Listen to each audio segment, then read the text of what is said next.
BobbyFi and Eric Sheetaber. We're going to be talking through the morning slate here. We're going to be live before lock at 5:30 Eastern for the later slate. These are small slates, so you're going to play them a little bit differently in general, but at least I'm going to play them a little bit differently in general. And quickly to touch on last night, I got off to the absolute fire of fire starts. I had the Reds. I had who was the other one who scored like crazy early on? It was whatever. I was posting it in the Discord. I was in first place of everything. I was in the top 5 of the batters, the bat flip forever. But then the night games came along and kind of threw me away. And basically I got nothing after the first 4 innings for my teams, which has sort of been the trend lately, but still happy with the process. Robbie Ray obviously dudded out, so that didn't help me either, although I didn't have him in a couple of really big lineups that I had going, or lineups that were doing well. But ready to move on to today. Sheets, how did you do? And so I again played the Yankees, and it took the Yankees quite a long time, but they were all the chalk players in the last 2 innings, pretty much. That's what killed me. I had like $400 that I was playing only, and I was up like 5,000. And then I looked back, and I'm like, what happened? Oh, the Yankees scored 9 runs in 2 innings. Yeah, so I ended up I got like 6th or 7th in the ball 4, which was good for a couple of thousand. For like 3,000, that was good, and I cashed in the bigger one on FanDuel as well. So I did all right. Again, looking back, I'm not looking back. It's not even looking back because we said it there. I mean, like, when are people going to learn about the freaking Robbie Ray? You know what I mean? Like, it's ridiculous. Yeah. And including me. I mean, I played like a ton of them. You know, for all my talk, I ended up still playing like 35% of him or something like that. It's a tough fade when there was no other pitching. There was nothing else. There was nothing to play. It was ridiculous. If we even had any of these guys from this morning slate yesterday, we would have felt very comfortable. But we didn't have anything to feel comfortable with. I think, and you know what? I think like Robbie Ray was in like all the winning lineups, I think, or something like that. I don't know if he made the top ones, but he definitely was in some that were up there. It was pretty funny. Yeah, absolutely. But it was bizarre. It was interesting to notice just that way that the trends seemed to go. Like for some reason, I still can't figure out why nobody played Cincinnati. Like they were like less than 5% owned. Nobody more than 5% owned except for Ellie on Baltimore. Even though they didn't score much, but like it was a good matchup and they were unowned. It just feels like everybody's going with the heavy, and the Yankees, of course, as the heavy chalk, ended up getting there in a very, very strange way with 4 home runs in 1 inning, I believe. Toronto didn't. Guerrero got another one. Guerrero got another one.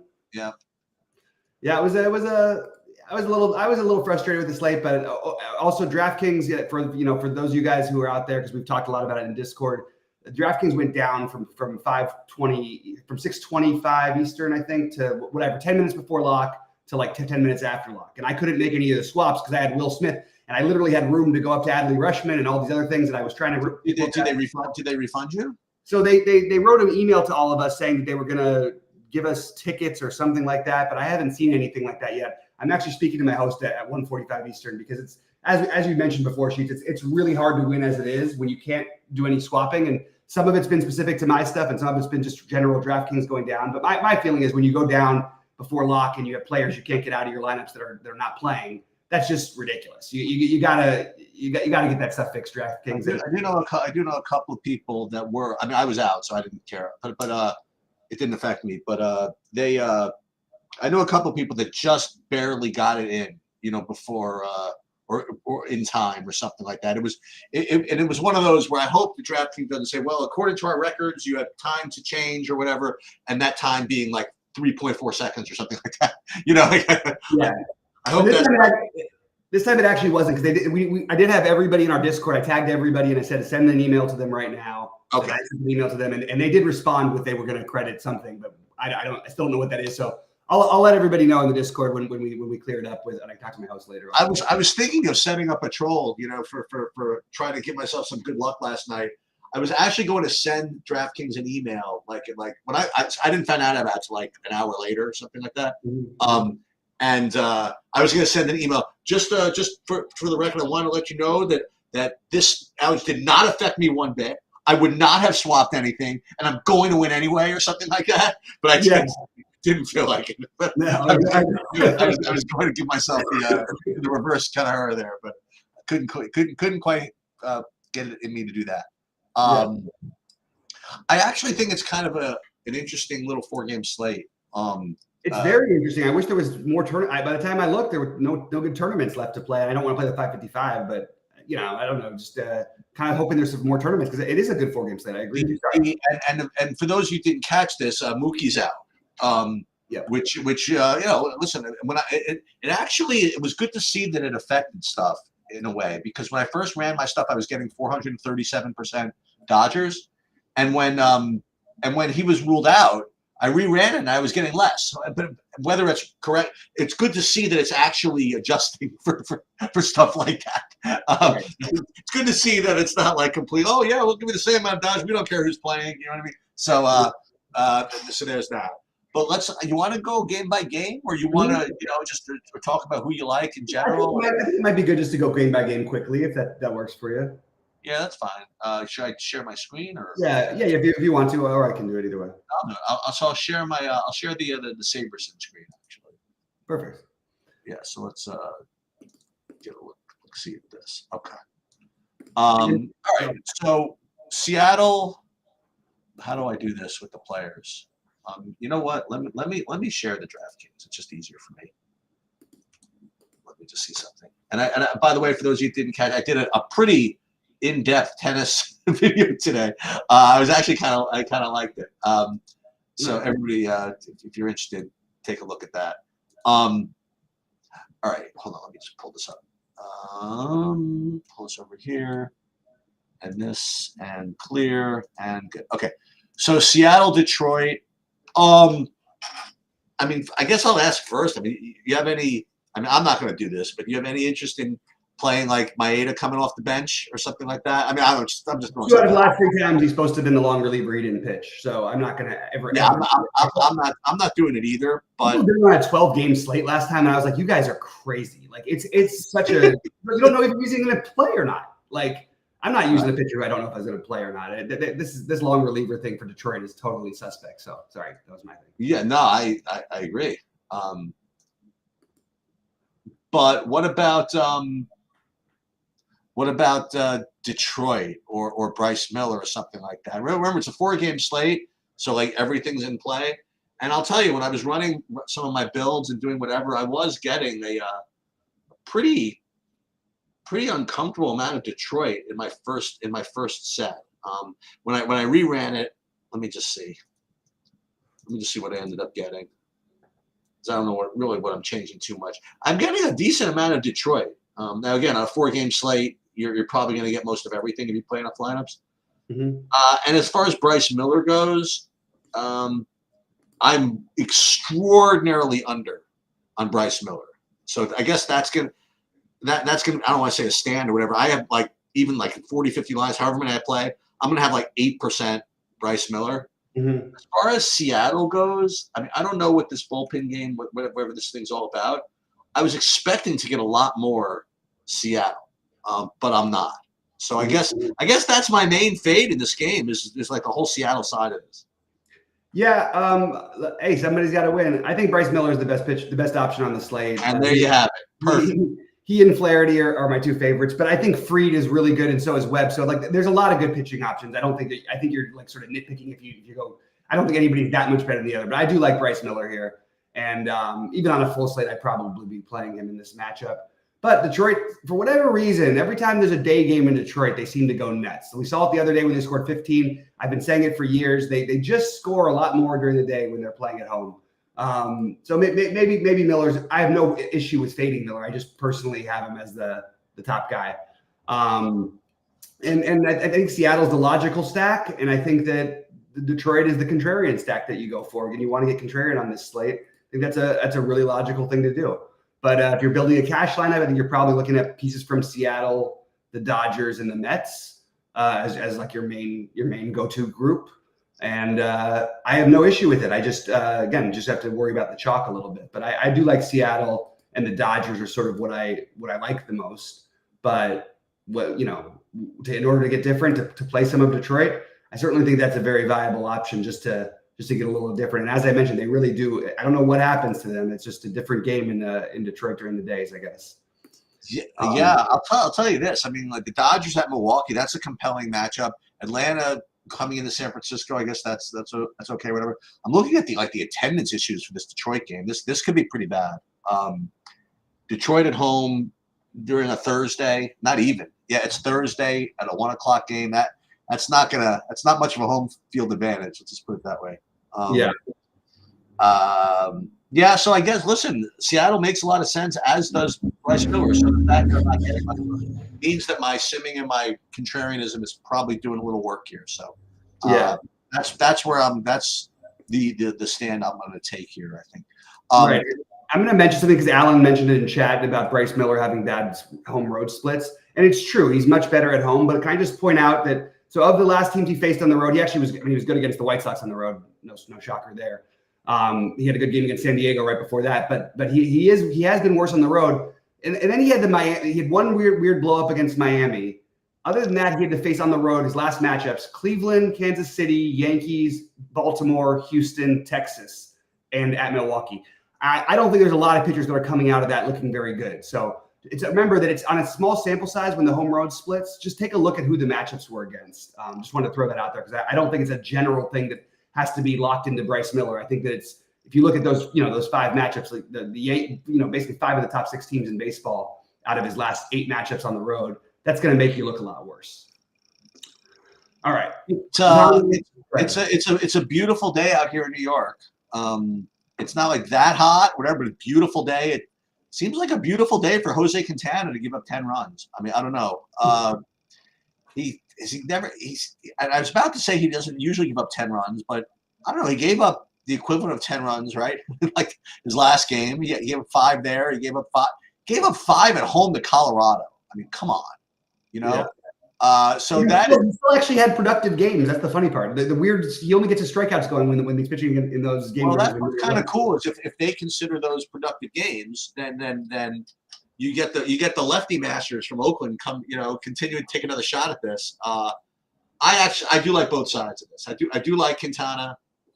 He's going to be chalky, and I do like Oakland. So I like both sides of this. As far as the Mets, that's interesting. I'm not getting too much of that. I'm getting like a lineup or 2 of Mitch Spence also, for no reason. But I think Oakland and Quintana are both in play. Yeah, I can understand the Spence thing just to get different, but that's really just the main reason you're doing it. It's not like a great spot or anything like that. All right. So speaking of, I don't have any interest in Quintana.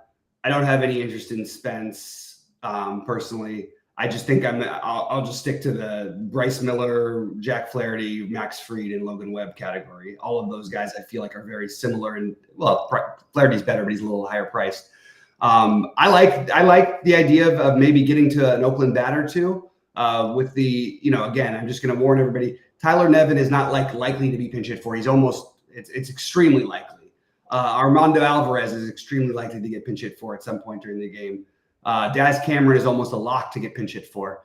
So just remember that with Oakland, that you're dealing with. It's sort of what we had a little bit with Baltimore yesterday. A lot of guys who are very likely to only play, however long Quintana's in the game, unless they bring in a leather lefty, which I don't think they would be most likely to do. And the Mets are going to be popular, and I certainly understand it. I like the Dodgers a little bit. Dodgers total is absurd to me today. I understand people like Tobias Myers, but anyway, we'll get to that in a minute, I guess.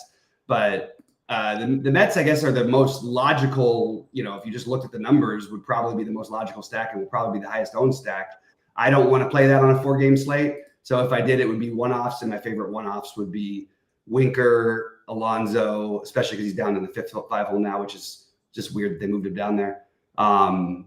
Lindor and Vientos, probably those would be my 4 favorites, but I don't want to do a Mets stack. I just think you can't. It's very hard to profitably do it when they're going to be as owned as they are. All right, the Dodgers in Milwaukee, and this is the one I still can't quite figure out why the actual total for this game is 7.5. The Dodger total is below 4, which we almost never ever see. I understand that Mookie being out is a bump, but he's been gone for a while, and I don't know, man. I personally am on the side of playing the Dodgers when I get the chance to. They had a bunch of key at bats yesterday with bases loaded over and over again, and they couldn't get all the runs in the way that you wanted them to. They bases loaded, nobody out in the first, I think. I know, and they did score 3, but they just did it in the sack all that kind of way. What did the fifth guy do? Did he walk the guy in, or it was like it was a one-run thing? It was a walk-in, I think, as well. Yeah. Anyway, and of course Ohtani, who literally this guy hits one single and he has 14 fantasy points. That's all you know what I mean, because he steals 2 bases. That guy's just a monster. Anyway, I like the Dodgers. I actually don't think they're going to be as high owned as Seattle or the Mets. And I think Ohtani's going to be really popular, but I don't think the rest of the guys will be. They'll be owned. Don't get me wrong, but I do like the Dodgers. I like Flaherty, but I'm also so maybe I'm getting a little too frisky with this game. But to me, my favorite stack to get different with was Milwaukee. I understand the Detroit idea, and it certainly makes sense with if you want to use Bryce Miller's road splits and all that stuff. But I kind of like Milwaukee as my contrarian stack today. So just again to go through like the process that I use in this, I updated projections. I even updated for Mookie. I don't have the Atlanta San Francisco game in yet, so we could probably we can screw around with that later. I ran my lineups. I did not X out the non-traditional stacks because it's a 4-game slate. I let it just kind of roll. Then I applied the Sims, and my highest owned stack is the aforementioned Milwaukee Brewers. Let's go. There we go. Now, in addition to that, I mean, I do have just a good amount of Flaherty also. Okay, but Milwaukee is my highest owned stack, and that's just the way it's going to have to be. On a 4-game slate. I am not getting, as I mentioned, to as much Dodgers as I did with Mookie in the lineup, but it's not like I have none of them either. I mean, I was about to say with the field, but it's got to be under the field. I don't know, 20% Dodgers. Mm-hmm. But how many of those are? That seems above the field. I don't think they're going to be on more than that. I only have like 3 5-mans though. Yeah, I mostly have like 2-mans and stuff like that. Like I don't have a lot of full Dodger stacks. Yeah. But so I guess I'll be a little different there. And I'll let you guess on who the 2-mans are. I mean, I do have several like Ohtani one-offs throughout the universe in here as well. So anyway, yeah, I'm not, I'm not a big old Myers truther yet. So what do I have of him? Do I have any? Yeah, I got a few, but it's not like it's a big deal. Yeah, it just surprised me to see the Dodgers barely favored in this game, and yeah, I don't know, kind of threw me off a little bit. All right, this last game's a little annoying because I have a lot of exposure to it, and which means it's hard for me to swap off it. You know what I mean? I guess I could, but we'll see how it goes. Because I actually have, after all that, I actually have Fried as my top one pitcher. And it's not the type of guy that, you like to rely on for a billion fantasy points. But you know what? It's 4-game slate. He's got a good matchup. He's a good pitcher. I almost want to just kind of like take my 15, 16, and just kind of just hope that I can get to Flaherty. Hope to get after him a little bit. And maybe Detroit gets to Seattle. I think it's safe enough where I don't mind. And Logan Webb, like you mentioned, perfectly reasonable. But my second top stack on the board under Milwaukee is Atlanta. They scored 13 yesterday. Now they only thought they were going to get more. You see who pitched in the 9th for San Francisco? Who did they throw out there? Yastrzemski. Oh my God, that's hilarious. And I'll tell you something, man. Like, you see how like some of these pitchers come on in, they throw like some like kind of funky looking knuckleballs or whatever. Dude, this guy was literally lobbing the ball over the plate. I was very surprised that Atlanta didn't put up a 20 ball in the 9th inning. I don't know how he actually got out of it. I kind of flipped over, and then I came back and the game was over or something like that, or the inning was over. I never thought that he was going to get out of that inning the way he was throwing that ball up there. And remember, Atlanta, they're getting better, but they're taking out like a whole season worth of frustration, sort of, I was expecting like another 5 or 6 home runs out of that. Anyway, I definitely like Atlanta again. So freed Atlanta for now. But you listen, you have 2 1:00 games that you can see what's going on, and you can do some stuff with the Dodgers, Milwaukee, Atlanta, San Francisco. So if I have a bunch of freed and things aren't going my way, maybe I will just go to Myers or something like that. You know, I don't know. We'll see. But I definitely like both. I definitely like the Atlanta side of this game, and I also like some Logan Webb also. Yeah, I couldn't get to the hitting in this game. These are just two pitchers I don't mess around with, like in general. They don't walk guys. They don't give up, an outlandish amount of home runs, especially Webb. And I think that these are two excellent pitching options. So I actually have the pitching. I said Miller was my favorite. I think that I could amend that to Miller/Fried is my favorite. Like they're like the same. And then I would go Flaherty, then Webb, like in terms of priorities. But I didn't get to any of the hitting here because I think I'm different enough with the Milwaukee side of things. But Milwaukee, the Dodgers is the logical the Dodgers and Seattle as my logical stacks. Mets are just too high owned for me, and the Brewers and Tigers as my get different, whether stacks or pieces. That would be the way I'd go, and I would I said I ranked the pitching. So small slate, but kind of an interesting one. I wish I would have gotten earlier to play a few more things. Maybe I'll get some money in on sheets. Let me see if there's anything left. This guy sells out in 2 seconds these days. Get some money on sheets. By the way, I'm also going to play some FanDuel. Just not playing like a lot of lineups, just a couple. Okay. In that, the only thing that's different is, I'm still getting. I'm playing 5 lineups on FanDuel, and Milwaukee's in all 5. And the thing that's a little different is I'm playing Seattle more on FanDuel.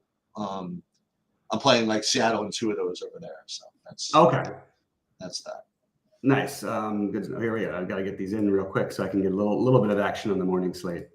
And then we're waiting to still see what happens with DraftKings. So we'll be back at 5:30 Eastern, guys. We've got it's just a small slate tonight, a little 3-gamer, but definitely going to be playing it. So hope we can keep the good momentum going. It was a good start last night. Hopefully we can finish the job tonight, and hopefully we all get our money back from DraftKings for those of us who couldn't just swap players who weren't in the game.